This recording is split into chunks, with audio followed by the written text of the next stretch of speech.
You've still not come to the things you would do. You tell us what you told us. The things you would do. Government borrowing costs recently reached their highest level in over 25 years and there's limited economic growth. Is Labour's plan working? Liam. Well, I think it's fair to say that Labour inherited a bit of an economic mess. It certainly wasn't 1997 when national debt was just 35% of GDP. Labour inherited a situation where national debt was almost 100% of GDP and the tax burden was at a 70-year high. But I have to, having said that, trying to be even-handed about this as the sort of economics nerd on the panel, I have to say I do think Labour have made the economic situation worse. Firstly,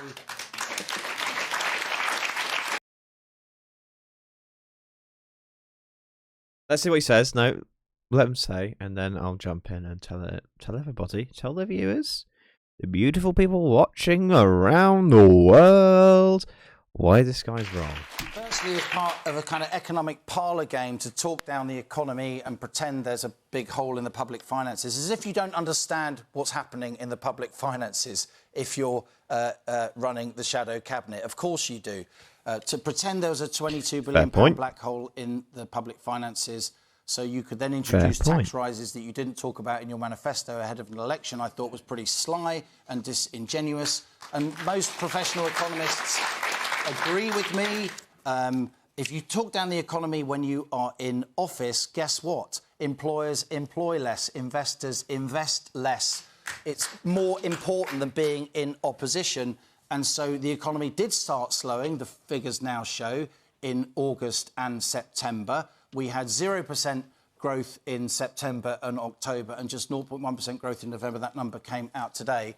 And the budget measures, I'm afraid, you should not be whacking taxes up even more when they're already at a 70-year high. It was Churchill who said somebody trying to generate prosperity by taxing more is like somebody standing in a bucket trying to pull themselves up. You cannot tax and spend.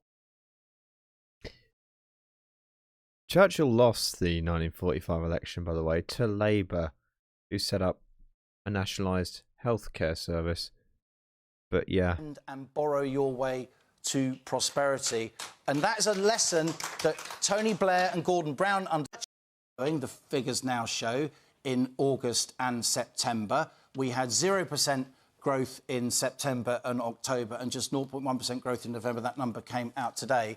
And the budget measures, I'm afraid, you should not be whacking taxes up even more when they're already at a 70-year high. It was Churchill who said somebody trying to generate prosperity by taxing more is like somebody standing in a bucket trying to pull themselves up. You cannot tax and spend and borrow your way to prosperity. You cannot tax and spend and borrow your way to prosperity. Then what the fuck can you do? Because that's all governments can do. This guy talks about talking down the economy. What this guy's argument is saying is that the government can do nothing. We can do nothing. The country's fucked. Nah. Since COVID, we've given out like £800 billion. That money's all flowed to the rich because everybody who was receiving their furlough money was paying their landlord, paying their mortgage, buying groceries, paying their energy bills, and staying alive. The people that own the supermarkets, own the homes, own the mortgages, they all got the money, and now they have the money, and now they're buying everything else. And the economy is not growing because the rich do not grow the economy. They shrink it by acting in their own interests of staying wealthy. They shrink the economy. The famous saying, no one ever got rich by spending their money. The rich do not spend at the same rate at which they save. Or, I say make money. They don't earn shit. They make money. And that is a lesson that Tony Blair and Gordon Brown understood, but Labour governments before that didn't understand it, and we ended up in big problems. My concern is that Keir Starmer's government is a lot more ideological than Blair's government when it comes to the economy. politics is about having ideas and implementing them. And if being ideological is wrong, then take a long hard look in the fucking mirror, mate. That's ridiculous. They want to tax and spend for the sake of increasing the size of the state. The bond markets are spooked because that does not generate growth. If you have growth, then growth solves lots of problems. You get more tax revenue at a given tax rate, you have less spending on benefits and so on. The public finances tend to fix themselves. When you don't have growth, but you're taxing as if you do have growth, then the public finances are pulled apart. That's why borrowing costs now are way, way higher than they were at the height of the mini-budget crisis. Even though the Bank of England is lowering interest rates, the markets are saying, no, we're keeping putting rates up. And you can say the bond markets are boring. This impacts your mortgages, personal loans, your companies trying to borrow in order to invest and generate more jobs. This is absolutely massive. I think it's one of the... We should be talking about it a lot more than we do. But when the Bank of England is trying to lower interest rates and the market's saying, no, there aren't many lessons of history from economics, but one is clear. The market always wins. Right. That's the reality. Aisha. That's the reality. Smugly puts the glasses back on because not once during that absolute tirade of pretending to give a fuck about the common person did he mention wages. Couldn't possibly have wages go up because that would be inflationary. No one can afford to put a fucking roof over their heads. Anybody born like after 2010, unless they've been given money, which is happening more and more and more, will not be able to buy their own home. Well, that's just how it goes, mate. Smugly puts glasses back on. Aren't I fucking great? Aren't I brilliant? Don't clap that. There's no... But what I think there's an anxiety is that we are very much buffeted around by what happens in international affairs as well. Just look at the inflation crisis because of the Ukraine war. Look at what happened with COVID. And I think there is an anxiety that if there is more kind of turbulence and Rachel Reeves's headroom is reduced any further, what the anxiety will... We are buffeted around by the international goings-on because everybody else in the world owns our stuff. We don't have... We have GB Energy, but like, let's be real, that's just an investment vehicle. And that was only launched like months ago. We have an NHS that's increasingly getting privatized. But things like you mentioned the Ukraine war and stuff, like all the things that we rely on for the basics of life are being increasingly owned by people around the world.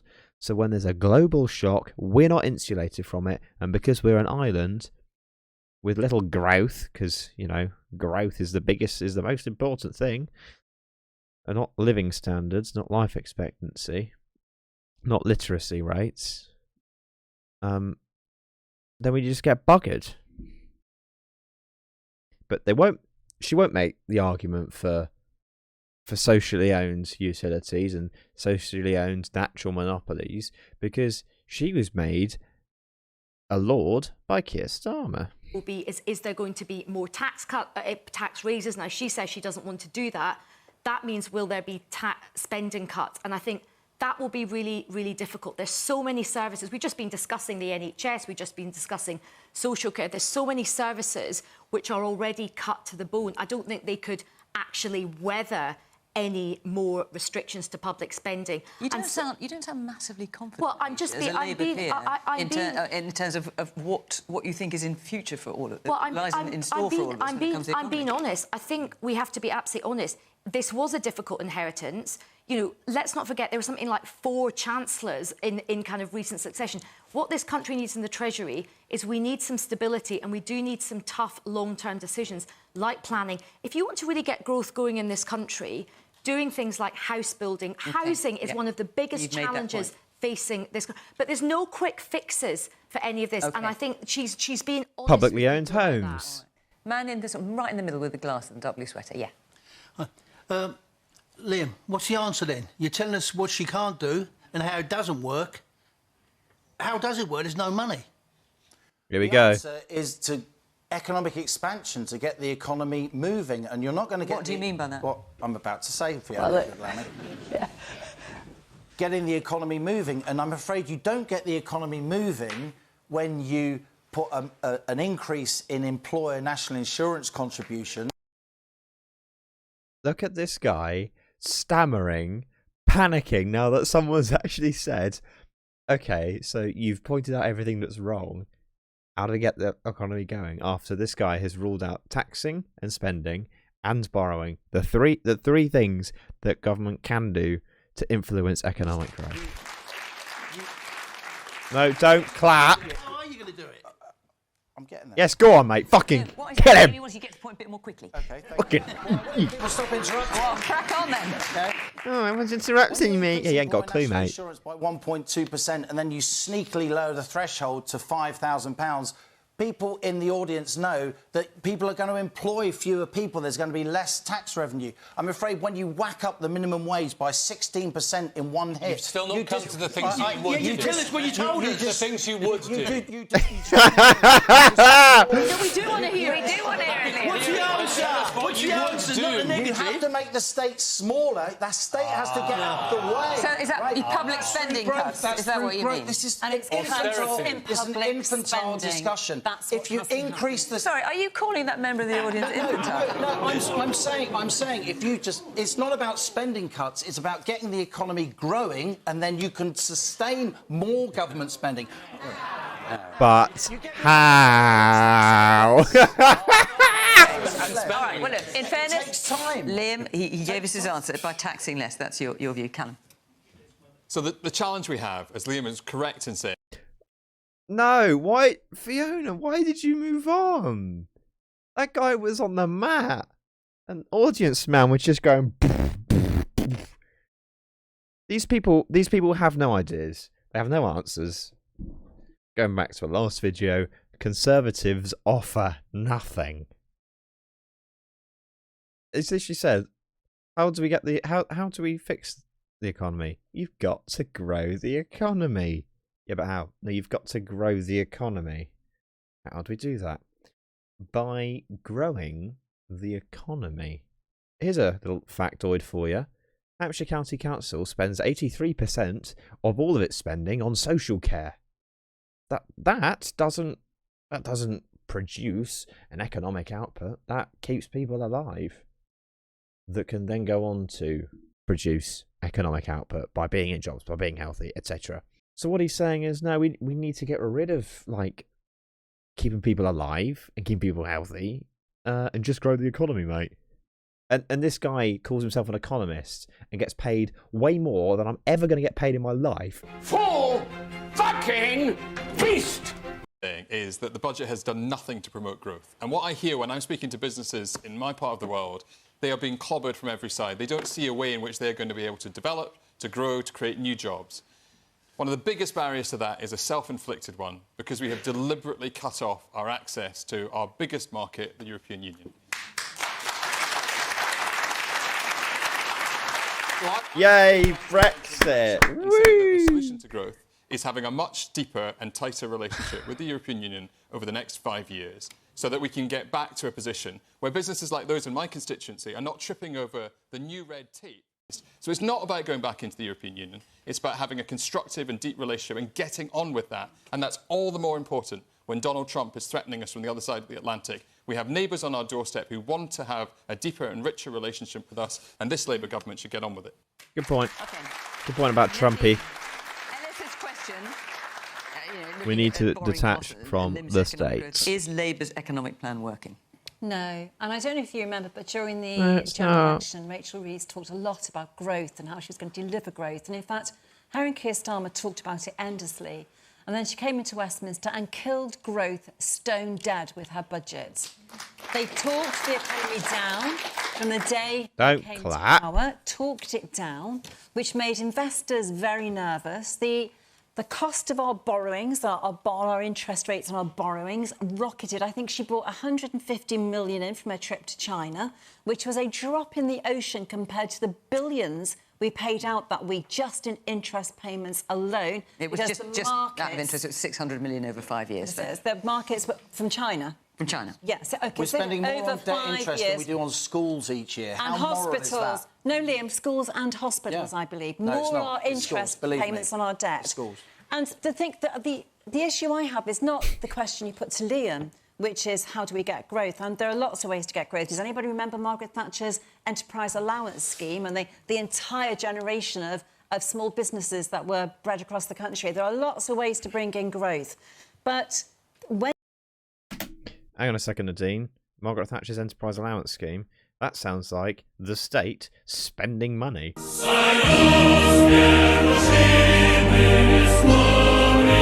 No, it doesn't do that. Wrong. Cut. When you talk down an economy, when you have no plan, when there is no hope from this government at the moment, and I'll tell you exactly what is going to happen. The OBR is going to downgrade or revise its 2% growth predictions that it made. And what that does is change the entire modelling on which the economy has been based in the last budget.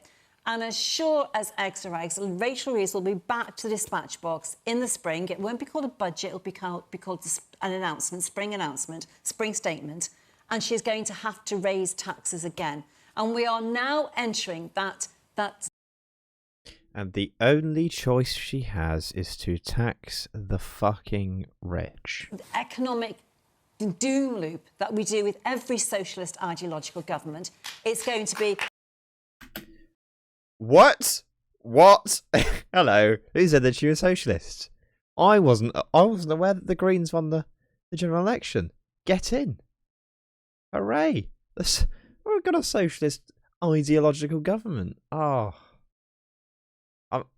I'm so... You tell you what, up here in Cloud Cuckoo Land is just divine. Taxing more, more on public spending. And the one thing she should have done, and the thing Liz Truss didn't do, actually, when she came into power as well, was we cannot continue to keep funding public services to the extent that we are without some kind of reform. We just...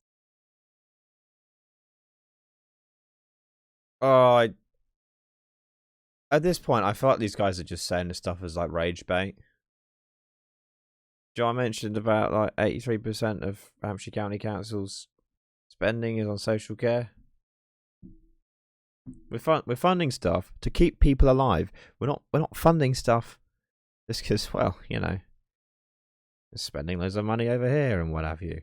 One of the things I hate is sweeping statement politics, because it treats these nuanced issues like we can just, you know, just do this, change that, and everything will be all right. Lovely stuff. Loads of money! But these things have nuance. But at the end of the day, we have got sicker and poorer since 2010. And she mentioned an economic doom loop. The economic doom loop is the current capitalist system that we're living under. But she's ideologically wedded to it like every other moron in Westminster, apart from about 10 people. She's going to have to either, and she will slash public spending. She's going to have to. She won't want to do that because Labour governments don't like doing that, but that is going to have to happen. Okay, let me know. Hang on, Aisha. Just wait 1 minute. Just wait, Aisha. I just want to make a point. No, Aisha, just let me make this point. You talk, Nadine, about Labour having... You're the host, Fiona.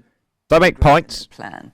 So the Conservative leader today, Kemi Badenoch, has also been apologising for the Conservatives having no growth and no plan on a couple of areas. I just wanted your view, because you were in government at the time. She said, we announced that we would leave the European Union before we had a plan for growth outside the EU. She said, we made it law we deliver net zero by 2050, and only then did we start thinking about how we'd actually do that. So you're criticising Labour having no growth, no plan. You've got your Conservative leader saying you guys didn't have it either. So neither of those statements... So that's all I can say about that. Kemi is saying is not look, true. I don't want to attack Kemi Badenoch. She's a new leader, and I don't want to attack her. Well, you have already, actually, because you said she's not This is working. class. Yeah. So look. So do you want to just tell us what you mean by that? Look, I am a lawyer. I will die a Conservative. I believe totally in the principles of freedom, liberty, opportunity of the Conservative Party, and they run through my veins. But you don't think Kemi Badenoch... Yeah, that might have been the principles when you joined up, but that ain't what the party is now. But no, we're under a socialist Ideological. Well, do you know, It's if just you want to silly. talk about leadership in the UK, No, at the I want to moment- ask what you said. Kemi's not working. Well, you know, I just wonder if you could tell everyone what you mean by that. We've fallen back to, I think, the third party in the polling at the moment, and Reform is polling ahead of us. It's not working. You know, it just is. The Conservative Party is the longest standing, the greatest party in politics, as far as I'm concerned. The most successful, certainly. Do you think there should be a change in leadership quickly? Look, give her time. Kemi needs time to bed in. She's a new leader. But what we do need are some policies. That's what we need. Well, here That's we have a member of the government here. So, Chris, I'll come to you right at the end. This is a question about Labour. Is Labour's plan working? It's not working yet, but it needs to, and it will. We had to do two things when we were elected, you know. And everybody admits that there was a shocking inheritance that we received economically. We were the fastest growing economy in the G7 the day you won the election. For that quarter. Well, that quarter. That was the sunny uplands, Fiona. They were the Can we green talk about what shoots of policies recovery. we should do, please, rather than all these political parlour games? That's what the country wants. Oh, don't let the straight-talking GBU's host fucking... The first was fix our public services, because we all know that so many things in this country simply didn't work. We didn't even have enough prisons to put the prisoners in that we wanted to arrest and send to prison. We had a massive backlog in the NHS. We didn't fix the potholes. We didn't have enough homes for people to live in. Our railways were a mess. All of these things were a problem, and we had to get people, for instance, in the NHS back to work. So we had to stop the strikes in our schools and in our hospitals. That was one thing we had to do. But the other thing we had to do was we had to make the sums add up. One of the things that I've found as a government minister that is absolutely shocking, as we go through our budget, what we're doing at the moment, we're going through line by line of every single aspect of our government spending, is there hadn't been a review of spending in departments line by line for more than 6 years. That's not true. That's not true. I was in Cabinet and I did it with my department. That's simply not true. Honestly, we had a huge spending review. You had a long time to talk, Nadine. Could you just let me say a couple of things? But, Chris, that's not true. Nadine, seriously, there was no 3-year spending review done by government for many, many years. And that's one of the problems, that when we came into power, seriously, we found in lots of departments, people had made announcements, but they hadn't put the money aside to pay for them. And that's the second part. Of course, we can't spend more money than we've got. And I hear the answer that Liam's answer and Nadine's answer is basically another round of austerity in this country. The IFS it's another round of cuts to the... Liam, the gap in the public finances... Liam, am I ever allowed to finish? Well, you interrupted me, Chris. I didn't. Well, hang on. We've got 30 seconds left. There you go. Do you want to finish in 30 seconds?